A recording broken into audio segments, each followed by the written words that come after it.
రెండో విడత రుణమాఫీకి సర్వం సిద్ధమైంది. శాసనసభ ప్రాంగణం నుంచి సీఎం రేవంత్ రెడ్డి రెండో విడత రైతు రుణమాఫీ ప్రక్రియను ఇవాళ ప్రారంభించనున్నారు.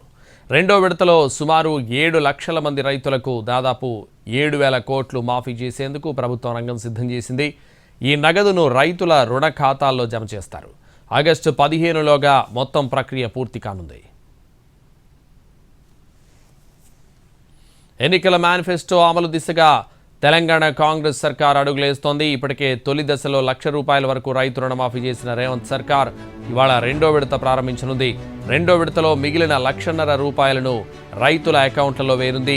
ఈ కార్యక్రమాన్ని సీఎం రేవంత్ రెడ్డి అసెంబ్లీ ప్రాంగణం నుంచి ప్రారంభించనున్నారు.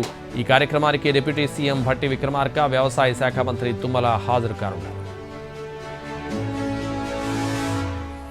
జూలై 19న తొలి విడత రుణమాఫీ చేపట్టిన తెలంగాణ ప్రభుత్వం ₹1,00,000 వరకు ఉన్న రుణాలను మాఫీ చేసింది.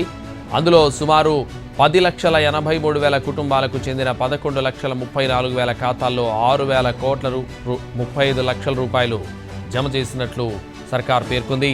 ఇందులో కొన్ని ఆధార్ నంబర్లు తప్పుగా ఉండడం, ఇతర సాంకేతిక కారణాల వల్ల కొందరికి పంపిణీ చేయడంలో ఇబ్బందులు తలెత్తాయి. మొత్తం రుణమాఫీ ప్రక్రియను ఆగస్టు 15 లేదా ఆగస్టు నెలాఖరు వరకు పూర్తి చేయాలని లక్ష్యంగా పెట్టుకున్నారు. మరోవైపు ఈ కార్యక్రమాన్ని అన్ని రైతు వేదికల్లో ప్రత్యక్ష ప్రసారం చేయనున్నారు. దీనికి ముందు నిర్వహించే రైతు నేస్తం కార్యక్రమంలో ₹1,00,000 వరకు జరిగిన రుణమాఫీకి సంబంధించి సందేహాలను అక్కడే ఉన్న అధికారులు, బ్యాంకర్లతో నివృత్తి చేసుకునే అవకాశం కల్పించారు.